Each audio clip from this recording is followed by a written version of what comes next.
ہے بے کسی نے نحمده ونصلي ونسلم على رسوله الكريم اما بعد فاعوذ بالله من الشيطان الرجيم بسم الله الرحمن الرحيم ان الله وملائكته يصلون على النبي يا ايها الذين امنوا صلوا عليه وسلموا تسليما صدق الله العظيم وصدق رسوله النبي الكريم الامين الرؤوف الرحيم. محترم مکرم معظم و محتشم ناظرین کرام، السلام علیکم ورحمۃ اللہ وبرکاتہ. ناظرین کرام، آپ دیکھ رہے ہیں چینل 5 کی خصوصی ربیع الاول نشریات اور میں ہوں ڈاکٹر جمیل راٹھور. آج کا ہمارا موضوع گفتگو درود و سلام.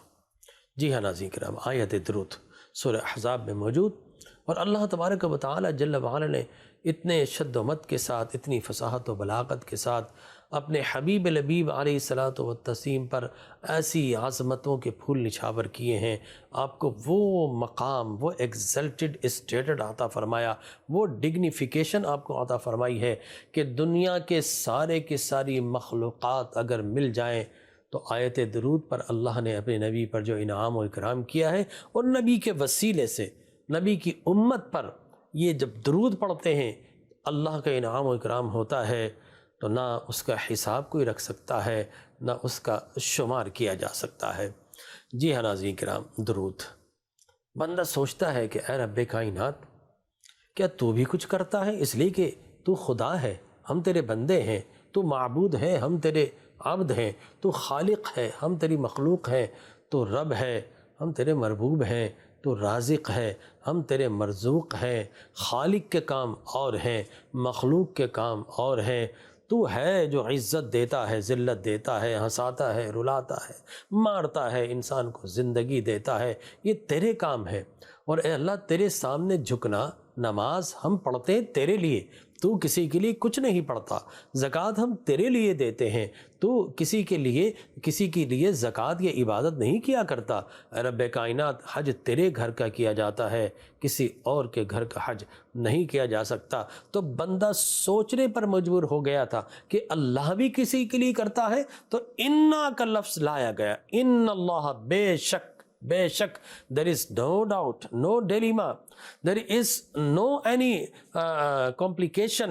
اللہ تبارک و تعالی نے یہاں پر حتمی قطعی طور پر ڈیفینٹ کر کے بتایا، ان اللہ، بے شک، شک نہ کرنا، اللہ اور اس کے سارے ملائکہ نبی مکرم پر درود بھیجتے ہیں. اور پیغام دیا جا رہا ہے کہ اے نبی کے غلام، تجھے تو خوش ہونا چاہیے کہ تو جتنی عبادات کرتا ہے تو رسول کی سنت کو ادا کرتا ہے، اور جب درود و سلام پڑھتا ہے تو رسول کے خدا کی سنت کو ادا کرتا ہے.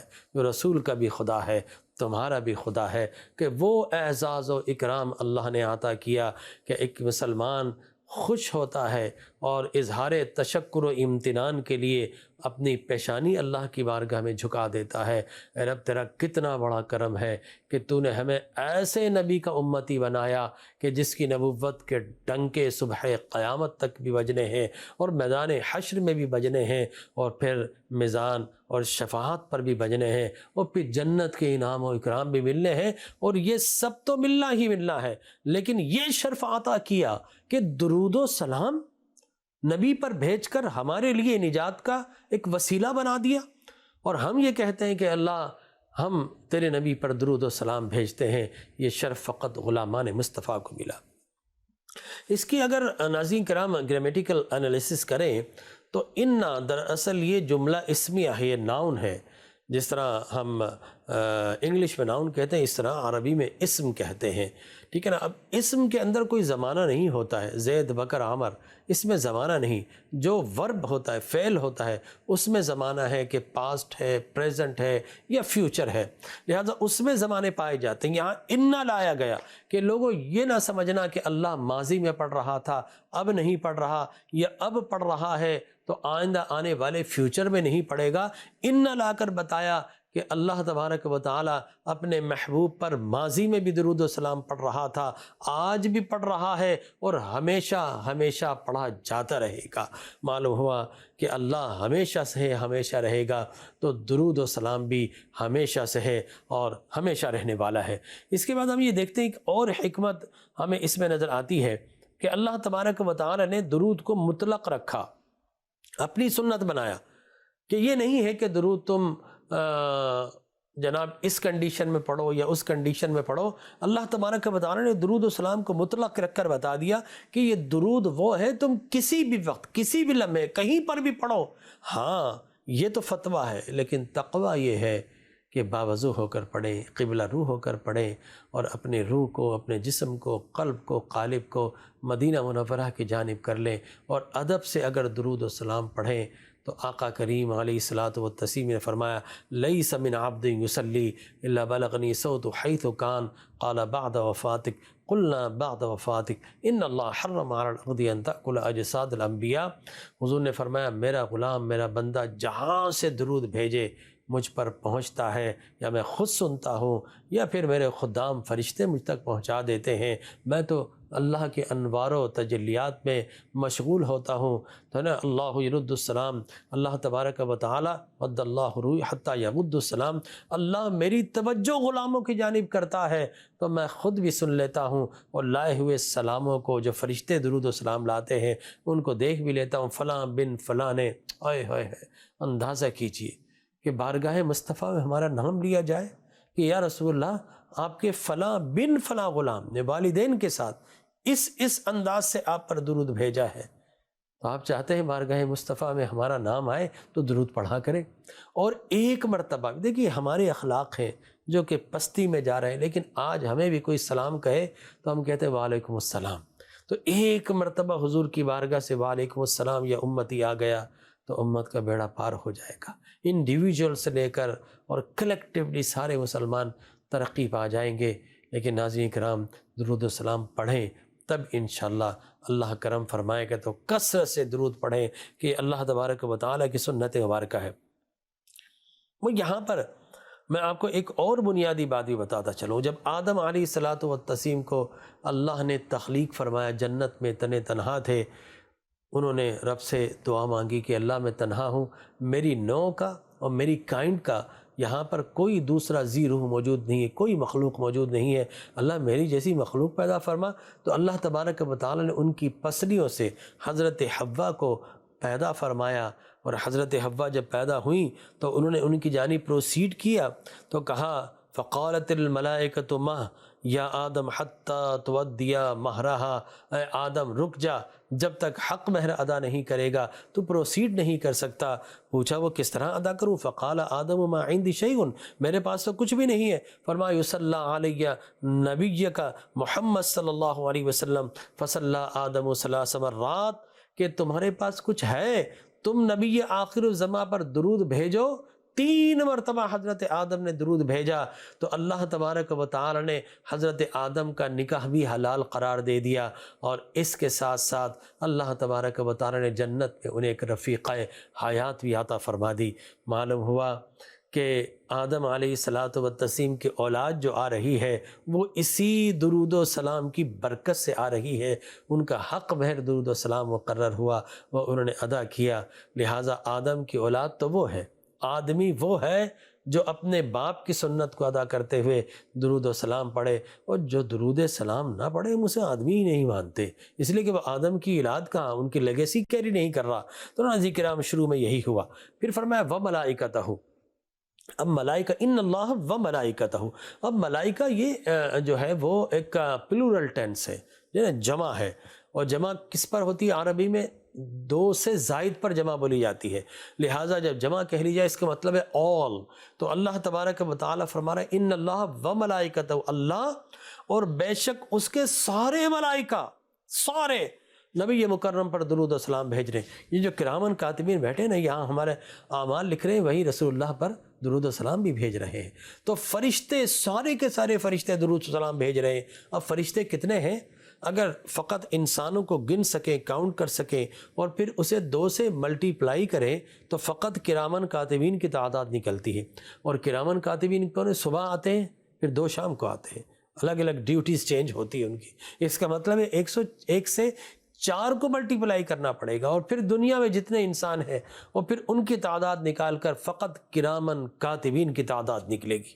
اور اس کے بعد نہ جانے کتنی کائنڈس کے اور کتنی اقسام کے فرشتے موجود ہیں، جہاں وہ رب کی تسبیح و تحلیل کر رہے ہیں، وہیں اللہ نے بتایا میں نے نبی مکرم پر درود بھی بھیج رہے ہیں، سلام کے گجرے بھی ارسال کر رہے ہیں۔ ہے بے کسی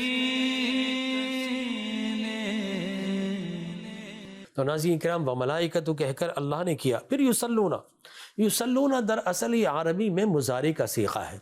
اب میں آپ کو اس طرح سمجھاؤں، ہمارے یہاں انگلش کے اندر ماضی کا ٹینس الگ ہے، پریزنٹ ٹینس الگ ہے، فیوچر کا ٹینس الگ ہے، لیکن عربی میں جو مضارع ہوتا ہے نا اس میں پریزنٹ بھی ہوتا ہے اور فیوچر بھی ہوتا ہے۔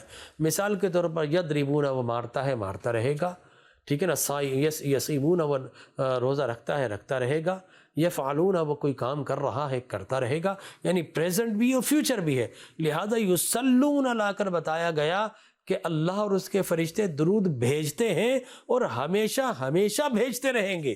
ایک تو یہ معنی، دوسرا یصلون اس میں استمرار ہے، اور استمرار کے ساتھ ساتھ اس کے اندر ہم دیکھتے ہیں اللہ تبارک و تعالی جل علا نے اس جو ٹینس ہے اس کو مستقبل میں تو یوز کیا ہے، لیکن اس کے ساتھ ساتھ یہ دوام تجدید کے لیے بھی یوز ہوتا ہے۔ دوام تجدید کیا ہے؟ ہر مرتبہ نت نئے انداز سے۔ اس کا مطلب ہے اللہ تبارک و تعالی نبی پر درود و سلام بھیج رہا ہے تو ایک طریقے سے نہیں بھیج رہا، ہمیشہ جب بھی اللہ تبارک و تعالی اپنے حبیب لبیب علیہ الصلوۃ والتسلیم پر درود و سلام بھیج رہا ہے تو نت نئے طریقے سے بھیج رہا ہے۔ اور یاد رکھ لیجئے وہ سورۃ الضحیٰ کی آیت نا، وَالْآخِرَةُ خَيْرٌ لَكَ مِنَ الْأُولَىٰ، اے پیارے آپ کی ہر آنے والی گھڑی پہلے اور گزشتہ گھڑی سے بہتر بنا دیں گے۔ ایسا کیوں ہے؟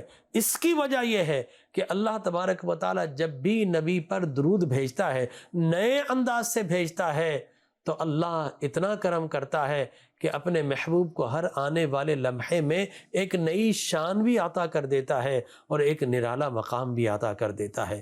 اس لیے فاضل بریلوی نے فرمایا نا کہ عرش پہ تازہ چھیڑ چھاڑ وقت نئے انداز سے درود، عرش پہ تازہ چھیڑ چھاڑ، فرش پہ طرفہ دھوم دھام، کان جدھر لگائیے تیری ہی داستان ہے یا رسول اللہ، کان جدھر لگائیے آپ ہی کی داستان ہے، چاہے فرش ہو چاہے عرش ہو۔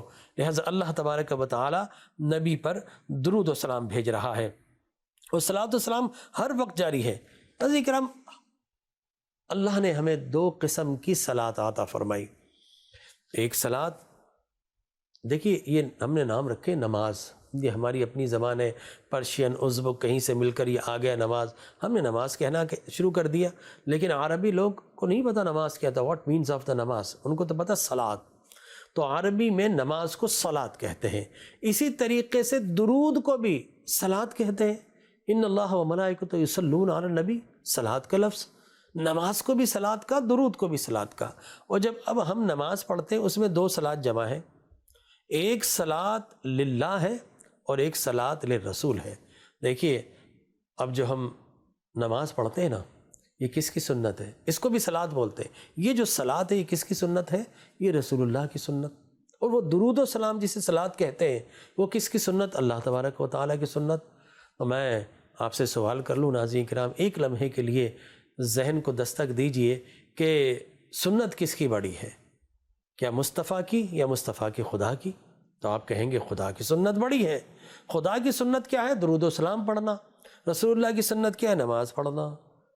تو درود و سلام ہمیں آگے نکلتا وہ نظر آ رہا ہے، لیکن ایک لمحے کے لیے روکیے، ان دونوں کو صلاۃ کہا، اور اللہ نے نماز میں ان دونوں صلاۃ کو یکجا کر دیا۔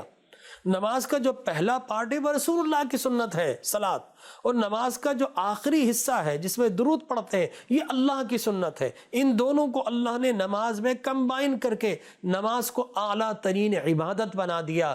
لہذا دو قسم کی صلاۃ پڑھتے ہیں، ایک صلاۃ للہ اور ایک صلاۃ للرسول، یعنی جو پہلی والی صلاۃ یا نماز ہے وہ اللہ کے لیے، جو آخری حصہ ہے وہ رسول اکرم صلی اللہ علیہ وسلم کے لیے ہے۔ تو اللہ نے ان دونوں کو یکجا کر دیا۔ اب آپ دیکھیے، جب آپ تکبیر تحریمہ کہتے ہیں تو تحریم، نماز کا آغاز تحریم سے ہوتا ہے اور نماز کا اختتام تسلیم پر ہوتا ہے۔ تحریم یعنی تکبیر تحریمہ، اور تسلیم یعنی یا نبی سلام علیکہ۔ لہٰذا اللہ تبارک و تعالی نے التحیات کے اندر السلام علیکہ ایہا النبی، اس کا ترجمہ ہے یا نبی سلام علیکہ۔ کسی سے جا کر پوچھ لیجیے السلام علیکم، دو حاضر کے ٹینس ہے، پریزنٹ ٹینس ہے۔ پہلا کیا ہے؟ السلام علیکہ، جب ہم کوئی سامنے ہو تو اس کو بولتے ہیں علیکہ سلام ہو تجھ ایک پر، علیکما سلام تم دو مردوں پر، علیکم سلام تم سب مردوں پر۔ تو آپ دیکھیں نماز کی حالت میں اگر کوئی آپ سے سلام کرے، جواب دیا، نماز ٹوٹ جائے گی۔ لیکن بڑا عجب انداز ہے، یہاں پر کہا کہ نماز ٹوٹ جائے گی، لیکن نماز کے اندر بتایا جب تک السلام علیکہ یا رسول اللہ آپ پر سلام ہو، جب تک یہ نہیں کہیں گے نماز مکمل ہی نہیں ہوگی۔ بڑا عجیب و غریب بات ہے، یہاں پر کہا سلام کا جواب دے دیا ٹوٹ جائے گی، اور یہاں پر کہا کہ جب تک سلام میرے نبی پر نہیں کرو گے نماز مکمل ہی نہیں ہوگی، نماز ادا ہی نہیں ہوگی۔ تو میں نے کہا اے رب کریم، نماز تو توحید خالص ہے، تیرا ذکر ہے فقط، یہ غیر اللہ کا ذکر کیسے؟ تو جواب آیا ارے او نادان، ٹھیک ہے یہ ذکر نبی غیر اللہ ہیں، لیکن میرے محبوب بھی تو ہے، اور محبوب کب غیر ہوتا ہے؟ محبوب تو اپنا ہی ہوتا ہے۔ لہٰذا اللہ تبارک و تعالی نے نماز میں آقا کریم علیہ الصلاۃ والتسلیم پر سلام بھیجنا، اور اللہم صلی علی محمد وعلی آل محمد کما صلیت علی ابراہیم وعلی آل ابراہیم کہہ کر جو پورا درود ابراہیمی پڑھا ہے، یہ اللہ تبارک و تعالی نے نماز کا حصہ بنا دیا۔ اسی حصے کو صلاۃ للرسول کہتے ہیں۔ پہلا حصہ آپ نے سورہ فاتحہ پڑھی، رکوع کیے، سجود کیے، اور جب نماز کا اختتام آیا اور کہا التحیات للہ والصلوات والطیبات، اے اللہ میری عبادات، میری بدنی عبادت، میری مالی عبادت، ہر قسم کی عبادت قبول فرما لے۔ تو جواب آتا ہے بندے یہ عبادت پر کون لایا تجھے؟ تو کہتا ہے کہ ساری عبادت قبول کر لوں، یہ بتا اب تک جو تو نے عبادت کی ہے یہ کس کی سنت؟ اے اللہ تیرے حبیب کی سنت۔ تو کہا بندے تو نے حبیب کی سنت ادا کی، میری سنت ادا نہیں کرے گا؟ کہا اللہ تیری کیا سنت ہے؟ ان اللہ وملائکتہ یصلون علی النبی یا ایھا الذین آمنوا صلوا علیہ وسلم تسلیما، میری سنت اور میرے ملائکہ کی سنت یہ ہے کہ حبیب پر درود بھی بھیجو، خوب خوب سلام بھی پڑھو۔ تو تم نے میری سنت ادا کب کی ہے؟ تو پھر بندہ التحیات پڑھ کر السلام علیکہ ایھا النبی کہہ کر، یا نبی سلام علیکہ کہہ کر نماز کے اندر نبی پر سلام بھیجتا ہے، اور اللہم صلی علی محمد کہہ کر نبی پر جب درود بھیجتا ہے، صلاۃ یہ والی صلاۃ پڑھتا ہے، تو اللہ تبارک و تعالی صلاۃ کا جو ابتدائی حصہ ہے اس کو بھی کمال عطا فرماتا ہے کہ بندے اب تو سلام پھیر دے، تیری نماز، تیرا جھکنا بھی اللہ کی بارگاہ میں مقبول و منظور ہے، اور تیرا ہاتھ اٹھا کر پھر دعا مانگنا وہ بھی اللہ کی بارگاہ میں مقبول و منظور ہے۔ تو ناظرین کرام، یہ دو قسم کی صلاۃ ہے جو اللہ نے نماز میں جمع فرما دی۔ اور درود ابراہیم کا مسئلہ بھی سن لیجئے۔ اللہم صلی علی محمد وعلی آل محمد جب ہم کہتے ہیں کہ اے نبی مکرم یا اللہ، اور یہ ایک اور بات بتا دوں، دیکھیں جتنی بھی عبادت کرتے ہیں ہم کہتے ہیں اللہ میں نیت کرتا ہوں، میں عبادت کرتا ہوں۔ جب درود بھیجتے ہیں تو کہتے ہیں اللہ تو نبی پر درود بھیج دے۔ کیوں؟ اس لیے کہ اللہ مجھے کیا پتا تیرے نبی کی، تیرے سونے کی شان کیا ہے۔ اے رب کریم، شان مصطفیٰ تو نے بنائی، وہ تیری مخلوق میں سب سے اولا اور اعلیٰ ہے۔ اے رب کریم تو جانتا ہے وہ کتنی اعلیٰ ہستی ہے، ہم تو محدود ہیں، ہم نہیں جان سکتے، تو ان کی شان کے مطابق پڑھ ہم رہے ہیں، لیکن ہم کہتے ہیں اللہم صلی علی محمد، اللہ بھیجتا ہے تو اللہ تجھے بھیجتے ہیں، تو سجا کر سنوار کر سونے کے تشت میں رکھ کر اپنے حبیب کی بارگاہ میں پیش کر دے۔ یہ ایک بڑا عجیب و غریب مرحلہ۔ اور پھر اس کے بعد یہ درود ابراہیمی افضل کیوں؟ اس لیے افضل ہے ناظرین کرام کہ یہ درود ابراہیم ہم وہ واحد درود ہے جس میں رسول اللہ کی قیامت تک کی نسل کو، اولاد کو درود بھیجتے ہیں۔ اور اللہم صلی علی آل محمد وعلی آل محمد، آل محمد آ گیا، کما صلیت علی ابراہیم وعلی آل ابراہیم، جب آل ابراہیم کہتے ہیں وہ حضور کے آباء و اجداد ہیں، تو یہ واحد درود ہے۔ اس کی فضیلت کی وجہ یہ ہے کہ اسی درود میں ہم رسول اللہ کے سارے آباء و اجداد کو بھی سلام بھیجتے ہیں، درود بھیجتے ہیں، اور قیامت تک کی نسل محمد مصطفیٰ پر بھی درود بھیجتے ہیں۔ جی ہاں ناظرین کرام، درود و سلام پڑھتے رہیے کثرت سے اس ماہ ربیع الاول میں، تاکہ آپ کو قرب مصطفیٰ ملے۔ اور جب قرب مصطفیٰ ملتا ہے، مصطفیٰ کے قریب ہو جاتے ہیں، تو مصطفیٰ آپ کو خدا سے قریب کر دیتے ہیں، اور اللہ ہی ہماری منزل ہے، ہماری مراد ہے، ہمارا مطلوب ہے، ہمارا مقصود ہے۔ لیکن یہ مقصود ملتا ہے تو در مصطفیٰ سے ملتا ہے، قرب مصطفیٰ سے ملتا ہے، اور قرب مصطفیٰ ملتا ہے تو درود پڑھنے سے ملتا ہے، سلام پڑھنے سے ملتا ہے، تو درود پڑھیں تو ثواب ملتا ہے۔ کبھی کبھی میں ثواب کا سودا نہیں کرتا، میں کہتا ہوں درود پڑھو تو ثواب ملتا ہے، سلام بھیجو تو یار کا جواب ملتا ہے۔ تو سلام بھی پڑھیں، درود بھی پڑھیں، پڑھتے رہیں، خوب پڑھتے رہیں۔ یہی رب کا حکم ہے، یہی مصطفیٰ کی سنت ہے، اور اسی سے اوج و کمال ملتا ہے۔ اسی خوبصورت بات کے ساتھ اپنے میزبان ڈاکٹر جمیل راٹھور کو اجازت دیجیے۔ اللہ حافظ و نگہبان۔ ہے بے کسی